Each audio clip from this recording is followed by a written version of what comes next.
Un anniversaire dans cette édition, celui d'une vieille dame. L'aviation, invité de ce journal, Bernard Chabert, pilote, journaliste et commissaire général de la manifestation organisée ici même en Aquitaine. 100 ans de l'aviation à Bordeaux-Mérignac en 2010. Alors pourquoi à Bordeaux-Mérignac et pourquoi sur une année ? Déjà à Bordeaux-Mérignac, parce qu'il y a exactement un siècle, quelques héros, puisque à l'époque, pour voler, il fallait quand même être un peu héroïque, se sont essayés à voler. D'ailleurs, le premier qui a survolé la région, c'était un Suisse qui s'appelait Ruchonnet. Et il a vite fait exemple, en l'espace de quelques semaines, un tout petit noyau d'amoureux du ciel. On disait à l'époque aussi des sportsmen, des gens qui aimaient les sports mécaniques, ont commencé à voler. Ils ont fait ça d'ailleurs sur un endroit où actuellement il y a un pépiniériste juste à côté de Mérignac aéroport. Et à droite de la route qui va au rond-point Marcel Dassault, c'était là qu'il y a eu le premier champ d'aviation. Et là, à quelques mètres de là, vous avez présenté hier dans ce magnifique appareil, le 0G, toute cette manifestation, un an de festivités. Un an. Des temps forts ? Personne n'a jamais vraiment fait ça. D'habitude, on fait une semaine de festivités ou un week-end. Et là, on a décidé qu'on allait taper sur le clou pendant un an parce que l'aviation et l'astronautique sont quand même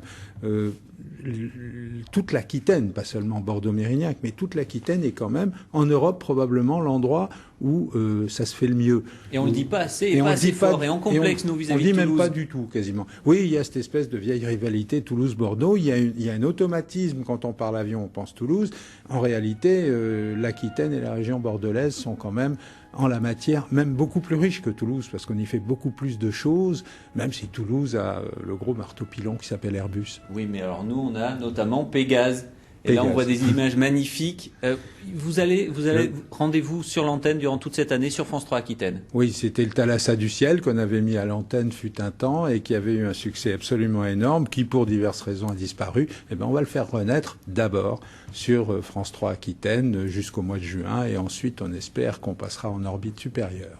C'est ça. Il y aura plusieurs rendez-vous comme ça pour raviver la flamme. Mais elle est toujours là parce que quand on traîne dans les meetings, tout le monde dit « Ah, Pégase, France 3, absolument. Quand est-ce que vous revenez ?» Oui, dans la rue, on trouve tous les jours des gens qui disent « Mais pourquoi votre émission n'existe plus ?» Eh bien, ça y est, c'est reparti. Alors, il y a un avant-goût dès samedi ?